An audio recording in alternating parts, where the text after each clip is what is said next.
on the G3 board room, we're going to be talking about Doomlings. It's a cute evolution game. You've got your little Doomlings, and you're giving them traits.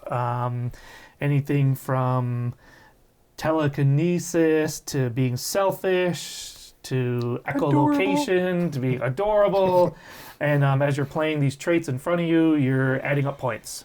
And the game goes around until the game is over. Then you add up your points, and whoever has the most wins.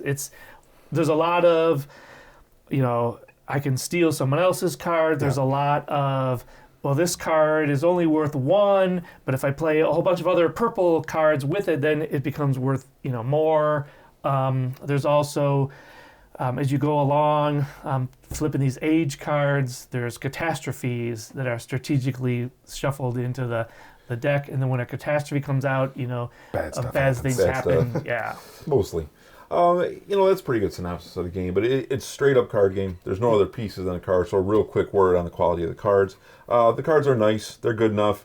Still, they get a lot of action. I might want to sleeve them, except it comes in a very specific sized box, and if you sleeved all these cards, I don't think it's fitting in that box anymore. I really don't. Yeah, I'm lucky because I didn't buy any of the expansions, so the box that I have here has lots of room in it. Yeah, but if you're going to get expansions, everything it adds thickness and a little bit of length, and it might not fit anymore. Yeah. Still, the cards get handled a lot, so you're going to want to be careful with them, or you're going to find yourself with damaged cards.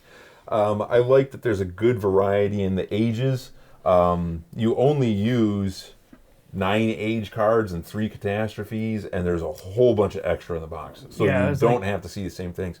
In our playthrough, it seemed like a lot of our ages were, we got like 3 of them, like can't play red, can't play green, can't play purple, but that's not what's on those, and so we got a glut of that. Does the number of ages increase with the number of people playing, the number of players? No. Okay, all right, so it's always going to be that number. Yeah. And it's a quick game, and it's got some trickiness to it where the turns kind of get shuffled up, so you really gotta pay attention.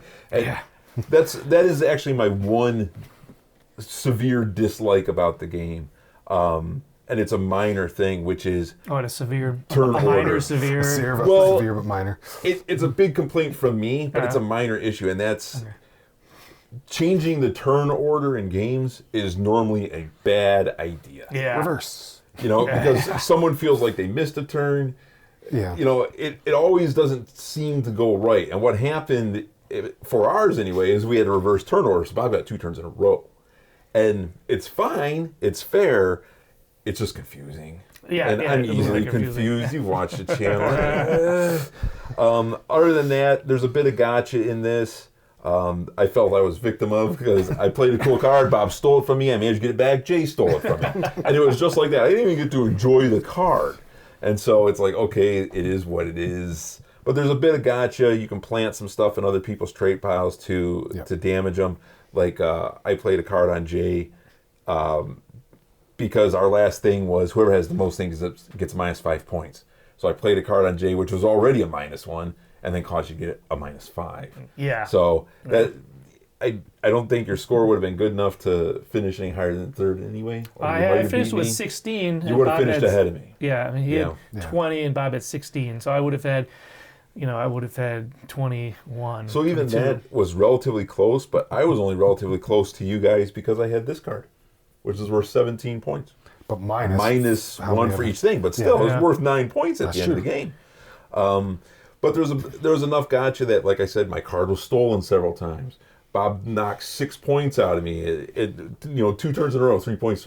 And so, if you can get past the gotcha elements, which you guys know I'm not big on gotchas, I didn't think it was too bad. And the cards are cute. And so, we said in a previous review, if the cards are funny, you don't mind getting kicked by them too much. That wasn't just you singled out. It was everybody that had to discard 1 red trait. Yeah, but I only had 1, and it was worth 3. And then I had 1 more, and it was worth 3. Yeah. I guess that's my foolishness for playing another red card to replace my points, and Bob then managed to take out again. Thoughts there, Bob? I liked it. It's pretty simple mechanics, so it's not too complicated. I think easily anybody could pick it up. I don't know what the price is of the game, so you were talking about like quality of the games that they might get used up or damaged a little bit. So as long as it's not too pricey of a game, I don't see that as too big of an issue. What was retail on this? I don't remember. Okay. Guess. $20. $20. That's reasonable. I mean, so for how many cards you get in there total. So Yeah. but And it's a fairly robust game. This is actually what we have left that we didn't even see. That's quite a stack of cards. That was. So it's not only I'm not seeing them because these guys have them. That's a bunch that nobody saw. The first time I ever played this, I played with a guy who had like the all-in Kickstarter for this, and then everyone had their own neoprene mat, and it was really, he had all the expansions that we didn't play with. He like skimmed them all out, but it got quite robust. I have no idea what the cost was on that. You might be able to find that on Game Steward or something like that, like an all-in pledge. But no, it's I mean, I like the neoprene mats. I like me a good neoprene mat. I do like a good mat. You know, obviously you don't need it to play the game, and it's a fun game. It's a pretty quick game. I feel like you would need a lot of space to play if you had more than 3 players. If we had, if you had 4, and if we had those mats on this table, we would definitely had some overlap. Okay. You know, and I would have been barking at you even more. Well, and I played a little wider so I can read everything. But I guess you wouldn't have to if you're familiar with the cards. Well, what I did was anything I wasn't going to read later, I just staged it so I could see the points. Got it. Yeah, some of these cards have effects that happen only when you play them, but some of them, like the dominant trait, they have persistent effects. Yeah. So that's why I had this guy down here the whole game, so as soon as I got the thing, I would forget it. I could ignore the effect.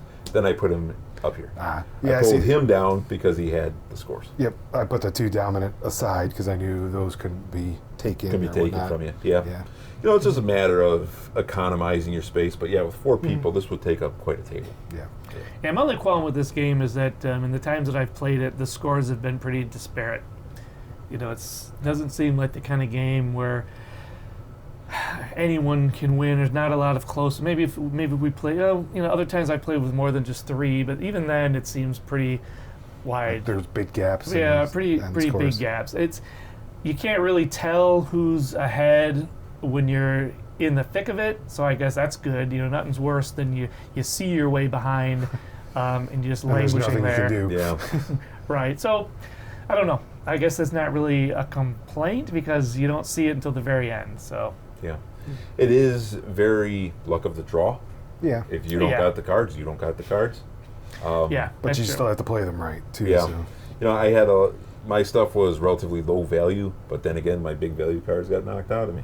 Yeah. But I mean, the luck of the draw is, it's a mechanic that makes the game fun. You know, when you're playing Doomlings, you're agreeing to hop on this ride where there's luck involved, you know, with the cards, and that's just part of it. Well, what I'm saying is, I don't think there's a superior Doomling strategy, right? Because it is luck of the draw. It's like, well, this card's the winner. You don't got that card, you know. Yeah, but I think that some people might not like the game because I want to have total control of it. I don't want to just be at the whim of the cards. But I don't know. Talk to Las Vegas and ask Vegas if people hate. You know, it's luck. You have to have a moving kind of tactic instead of, you know, setting out and saying, okay, I'm going to play it this way. Whatever cards you get, you're going to have to say, okay, I might have to change tack a little bit. I might have to do this. So, so that makes it more dynamic, just like I think. In real evolution, you know, the most adaptable will survive in Doomlings. I think the one thing another thing that threw me off about this game, it's an easy game and it's not difficult to learn, which means I was looking for another layer of complexity that I had missed when I wasn't paying attention to the rules being explained to me. Right. And that layer of complexity my brain was looking for is, what do the cards cost to play? They cost nothing.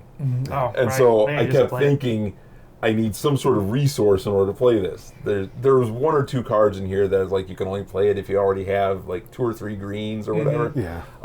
But that's what my brain kept looking for. I'm like, geez, I blanked on an entire thing where it was being explained to me what the cost is for the cards. So that's on me, but it really is a simple game. But I enjoyed it. I'd play it again.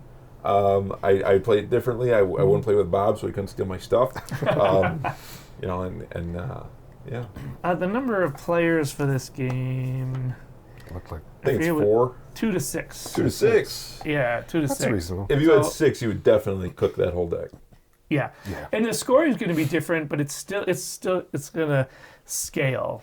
So I think that it's not going to compress the scores. I don't think it's really going to widen the scores that much. I think it's just going to increase all of them, because a lot of them are, I get a point for every type of card in everyone's, pile. Right. And so there'll just be, more. That's where a lot of those cards, like that green swarm thing you have and the kidney thing Bob has, those will really come into play in a 6-player game. Because then you'd have those cards all over the place. Yeah. Who knows? Maybe it does seem to level things out. We haven't played this game enough to, at all levels of players or number of players to see what balances out. If you would go through the whole trait deck, do you recycle, or would that be the end of the game? No, the only end of the game is when the third catastrophe. But I mean, even with 6 people, that the maximum you have is 12 turns before that catastrophe is going to come up. 12 rounds. But there seemed like there was a lot of cards to discard, and discard your hand or discard up half to your hand and whatnot. Yeah, like so that. you just would go through it again. So. Okay, all right, that makes sense. There's 3 or 4 more swarm cards in here and 3 or 4 more. So not a whole cards lot. in here. So again, you can play them, but they're not going to spike your score in such a way where he's unbeatable. He's got the swarm card, So right. Not very many green at all. No, I actually had a swarm card in my hand. No. I got on that last turn when we had to throw away our cards and draw back. I wasn't holding out on you. It's a fun game. The more you play it, the more you get to know the cards. And I'm sure that there are some higher strategy. There's a lot of cards, like Bob said. You see a card that comes out, then you can start thinking, okay, how am I going to use this card to my advantage? Like I had one of my cards was at World's End, the end of the game, you can change all of traits of one color to another color. So if I have that, what I want to do is I want to start looking for a card that gives me bonuses for greens. And so I play a bunch of greens, and then I can change all my whatever color to green or something like that. Well, so in our warm-up play, the first hand I had was like half of them were negative. So when I saw this one, I'm like, oh, that's pretty good. And then I had to discard. And that was the +2 for each trait with a negative track in or negative value in your trait pile. So that I never used that at the end of the game. So that's okay. He's still with 4 by himself. I 4 did. is good score. Yeah, that's not too bad. Yeah. But overall, I think it's a decent game. There's replayability. The cards are cute. They've got little funny sayings underneath them. Yeah. And so, gotcha is kind of present there. It's not awful like some games we've played. It doesn't put you down to 0. Right. Right. But it's at the price it's at. It's worth picking up and giving a playthrough, and it's worth some laughs. I would say also that you could play this at pretty much any age level. Yeah. There's nothing really inappropriate in here, of course. The rules are easy enough for young kids to learn, and if the 3 of us dummies can play it through, that's really. I saw on here, it says ages 10 plus. Yeah, but you'd be safe at that. Yeah, really safe. I'm sure there's a lot of kids out there. A lot of you have kids that are more advanced than that. I would say any reading level child would be just fine. And everybody's kid reads at a different level, so any reading level kid be just fine. Yeah. The game, the rules of the game specifically says, don't fixate too much on, what traits that that you have, because you're going to be getting other ones, and it's all points. You play a trait, you might not be maximizing the most out of it, but you're going to get something for that one. So. Yeah, but if you want to win, you got to pay attention. Right. Come on. The rules are actually telling you not to try to win. So if you've ever played Doomlings, let us know down in the comments. If you have a different take on the game, if you hated it for some reason. Or really loved it for some reason. I think it's good, but I'm a little lukewarm, I got to tell you. Yeah. Otherwise, while you're there, go ahead and like and subscribe. That'd be great. We would really appreciate that. And we will see you in the next video.